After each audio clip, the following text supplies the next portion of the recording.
आम्ही पंचशरणी करतो, पण जर बौद्ध भिक्षू जर आले असतील तर आपल्याला त्यांना याचना करावी लागते आणि मग या ठिकाणी आपल्याला याचना घ्यायच्या. आपण माझ्या मागून सर्वांनी हात जोडायचे सर्वांनी आणि याचना करायची आहे.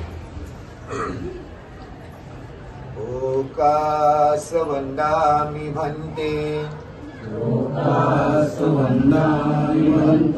द्वारतेन गतं सब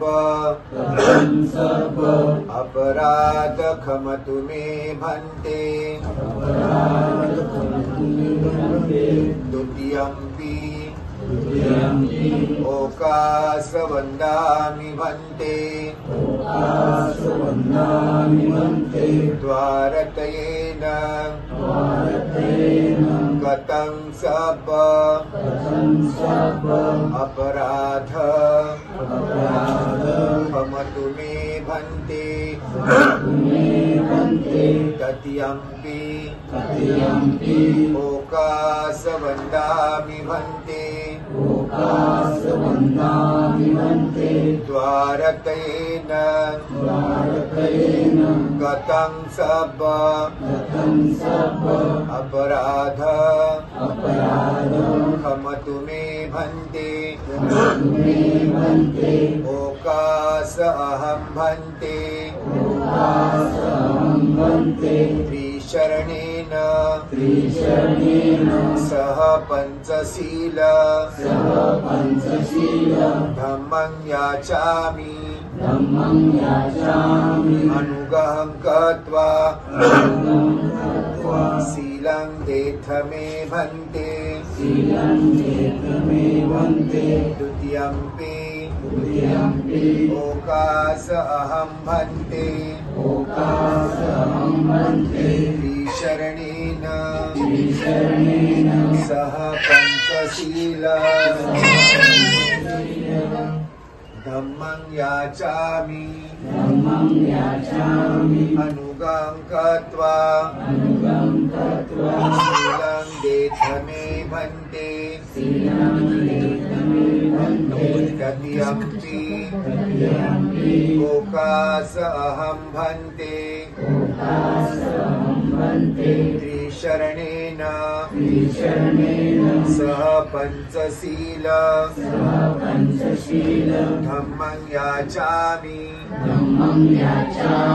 अनुगहं कृत्वा शीलं देथ मे भन्ते. याचा अर्थ आहे की काया वाचा मनाने आमच्या आपण सर्वांनी म्हणा इदं बुद्धं बिंबे सभ्येहि देव मनुष्यैहि पूजयतु इमस्मि विहारे पतितापेमि इदं पुण्यं बोधियानं पठिलाभाय सवन्तत इदं बुद्धं बिंबे सभ्येहि देवं मनुष्यैहि पूजयतु इमस्मि विहारे पतितापेमि इदं पुण्यं बोधियानं पठिलाभाय सवन्तत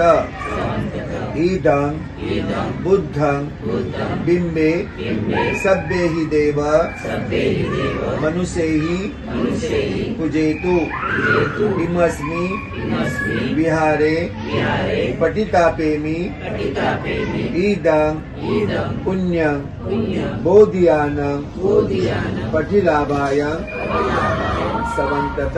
याचा अर्थ आहे की इथे आम्ही आमच्या या घरात भगवान बुद्धाच्या मूर्तीची प्रतिष्ठापना करत आहोत. विहारात किंवा घरात येऊन श्रद्धेने सर्व उपासक उपासिकांनी पूजा करावी. या प्रतिष्ठापनेमुळे आम्हाला कुशल कर्माचा व बोधी ज्ञानाचा लाभ व्हावा असा संकल्प करीत आहोत. म्हणजे ही मूर्ती आपण घरामध्ये किंवा विहारामध्ये जेव्हा देतो त्या मूर्तीच्या आपण उपासकांनी उपासिकी त्याची पूजा करावी आणि या मूर्तीच्या प्रतिष्ठापने आम्हाला म्हणजे या परिवाराला ज्ञानी मूर्ती ही आपल्याला दाखवत त्यांना कुशल कर्माचा आणि बोधी ज्ञानाचा म्हणजे प्रज्ञेचा त्यांना लाभ व्हावा असा संकल्प करीत आहोत. आणि म्हणून या ठिकाणी आपण त्या मूर्तीचे झाकण उघडा, सर्व फुलं त्याच्यावर अशी टाकली सर्व त्या दिशेने. बाबा हा करा, तुम्ही करा. मूर्ती झाकण उघडा. सर्वांनी जेव्हा मूर्तीचं आपल्याला दर्शन होईल तेव्हा आपण काय करायचं, 3 वेळा साधू साधू म्हणून आपण त्या दिशेने फुलं म्हणजे टाकायचं.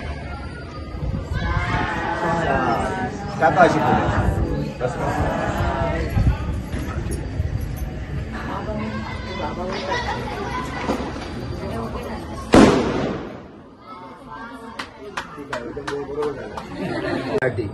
भगवान बुद्धांनी असं सांगितलेलं आहे की एकदा एक महिला म्हणजे ती राणी होती आणि खूप श्रीमंत होती आणि तिला गर्भधारणा झाली होती आणि भगवान बुद्धाच्या जिथे अनाथ पिंडकांनी श्रावस्तीमध्ये जेतवन दान दिलं होतं 50 कोटी रुपये खर्च करून त्या जेतवनामध्ये गर्भमंगल म्हणजे त्या ठिकाणी गर्भधारणा झाल्याच्या नंतर ती भगवान बुद्धांना वंदन करायला विहारात गेली. त्या ठिकाणी भगवान ते बसले होते, त्या ठिकाणी भगवान बुद्धांना तिने वंदन केलं आणि एकदा वंदन केल्यानंतर दुसऱ्यांदा वंदन केलं त्या राणीने. म्हणून भगवान बुद्धांना मोठं आश्चर्य वाटलं आणि म्हणून त्या राणीला भगवान बुद्धांनी म्हटलं की हे राणी, तुम्ही पहिल्यांदा वंदन केलं ते मी मान्य केलं, परंतु दुसऱ्यांदा वंदन तुम्ही कुणाला केलं. तेव्हा भगवान बुद्धांना ती राणी म्हणाली की भगवान, माझ्या पोटामध्ये जे बाळ आहे त्या बाळाला मी आता सांगत आहे, बुद्ध याव जीवित पर्यंतम शरणं गच्छामी, धम्म याव जीवित पर्यंतम शरणं गच्छामी, संघ याव जीवित पर्यंतम शरणं गच्छामी. म्हणजे याचा अर्थ आहे की बुद्ध आहे, बुद्ध म्हणजे ज्ञान, जोपर्यंत हे ज्ञान आहे, बुद्ध आहे, विज्ञान आहे, त्या विज्ञानाला तू असेपर्यंत त्याचं अनुकरण कर, त्याचं अनुकरण कर. धम्म आहे तोपर्यंत तू त्या धम्माचं अनुकरण कर, त्या आचरण कर आणि त्या पद्धतीने तू वाग. आणि संघ आहे म्हणजे आपला हा परिवार आहे, त्या परिवारामध्ये म्हणजे भिक्षू संघ पण असू शकतो, आपल्या परिवारातला संघ आहे, नाती गोती या अशा पद्धतीप्रमाणे त्या मी माझ्या बाळाला आता सांगत आहे. भगवान बुद्धांनी त्या राणीला आशीर्वाद दिला की सांगितलं, भवतु सब्ब मंगलम रखंतु सब्ब देवता. हे राणी, तुला जे बाळ होईल त्या बाळाचं नाव तू बोधी राजकुमार ठेव. त्यांनी असं सांगितलं, त्या बाळाचं नाव तू बोधी राजकुमार ठेव. काही दिवसांनी त्या राणीला बाळ झालं.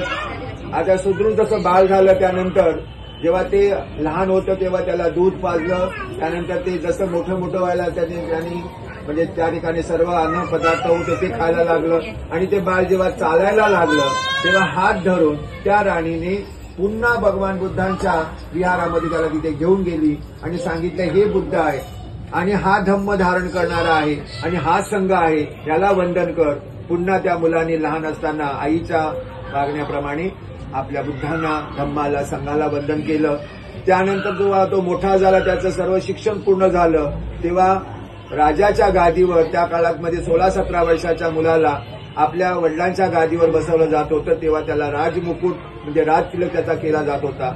आणि अशा वेळेला पुन्हा त्याच्या आईने त्याला सांगितलं की बाळा, तू ज्या बुद्धाला वंदन केलं त्या धम्माचं धारण करतोस आणि ज्या संघाला तू वंदन करतोस त्या भगवान बुद्धांना आपल्याकडे भोजनासाठी घेऊन ये.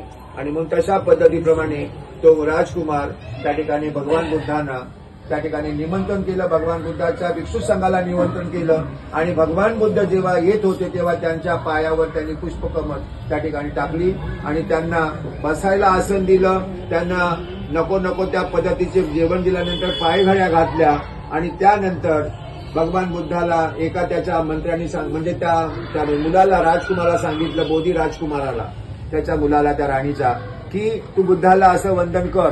तेव्हा त्या मुलाने असं सांगितलं की मी जेव्हा माझ्या आईच्या गर्भातमध्ये होतो तेव्हा माझ्या आईने मला त्या काळातमध्ये म्हणजे मी 3 महिन्याचा असताना माझ्या आईने मला बुद्धाला कसं वंदन करायचं, धम्माला कसं वंदन करायचं आणि संघाला कसं वंदन करायचं शिकवलं.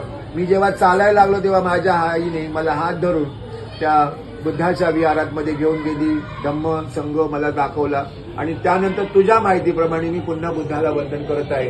आणि म्हणून या ठिकाणी ज्या ठिकाणी आता त्या आई होणार आहेत, त्या ठिकाणी एका मुलगी जेव्हा एका घरामध्ये जन्म घेते तेव्हा ती आदर्श कन्या असते, कारण ती आई वडिलांचं नाव लौकिक करते. जेव्हा मोठी मुलगी त्यांची असेल किंवा त्याच्यापेक्षा त्या मोठ्या असतील तर ती माझी मोठी मुलगी कशी वागली तशा पद्धतीने आई सांगते की माझ्या मुलीचं मोठ्या मुलीचं अनुकरण कर आणि तशाच पद्धतीप्रमाणे त्या मुलीला त्या परिवारातली आदर्श कन्या म्हटलं जातं.